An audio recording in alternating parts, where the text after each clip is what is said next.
நந்தினி சேகர பத்தி நம்ம கிட்ட ஒரு வார்த்தை கூட கேட்கல. ஒருவேளை சேகர் சாவுக்கு துர்கா காரணமா இருக்கலான்னு நந்தினிக்கு சந்தேகம் வந்திருக்கலாம். ஆனா அண்ணே, சேகர எதுக்கு துர்கா கொல்லணுங்கிற கேள்வி இருக்குல்ல. டேய் ஜனா, துர்கா சாவுல இருந்து மீண்டும் இல்ல காலனையா சந்தேகப்படுற மாதிரி இவ ஆவியோ இல்ல பேயோ.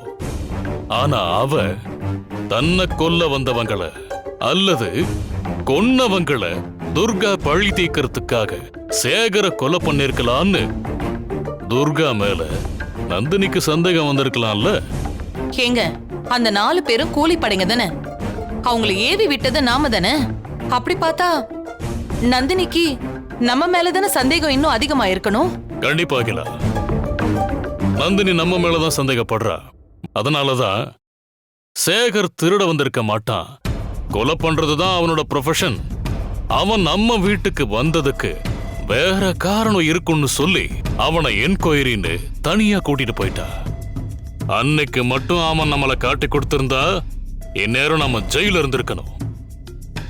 ஆனா அவன் நம்மளை காப்பாத்திட்டான்.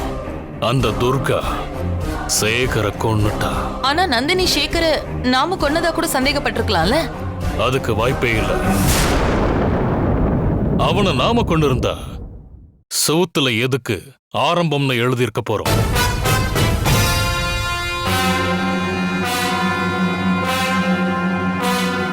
ஆரம்பம்ங்கிற அந்த வார்த்தை தான் நந்தினிக்கு துர்கா மேல சந்தேகம் வர காரணமா இருந்திருக்கு.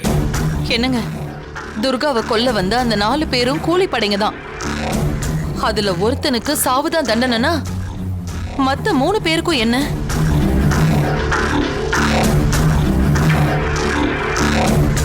அதோட பணம் கொடுத்து ஏவி விட்ட நமக்கெல்லாம் என்னங்க தண்டனை? ஜமீன் வாள் எடுத்து பெரியவர் தலைய வெட்டி வீசுற மாதிரி பெரியவரோட கனவுல வந்ததே. காவேரி, இப்ப எதுக்கு சத்தம் போடுறீங்க?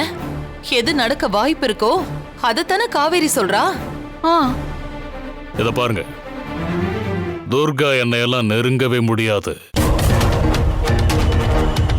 அதுக்கு முன்னாடி காலனோட துணையோட அவளை ஒருத்தறியாம அழிச்சிருவேன்.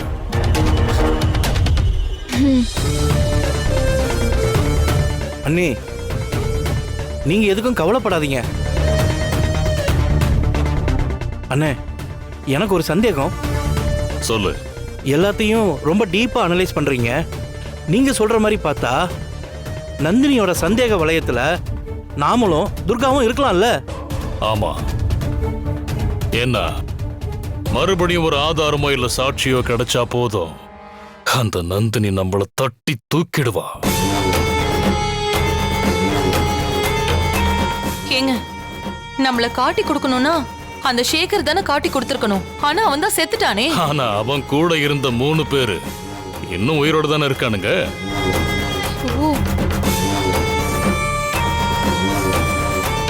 பெரியவரே, நந்தினிக்கு அவங்கள பத்தி எப்படி தெரியும்? சேகர்னு ஒருத்தன் சிக்கனான்ல, அவனோட காலர் லிஸ்ட வச்சு அந்த 3 பேரை பிடிக்கிறது போலீஸுக்கு ஒன்னும் கஷ்டம் கிடையாது. ஓ, சேகர் செத்துட்டான்னு நிம்மதியா இருந்தா மறுபடியும் ஒரு குண்டு தூக்கி போடுறீங்களே.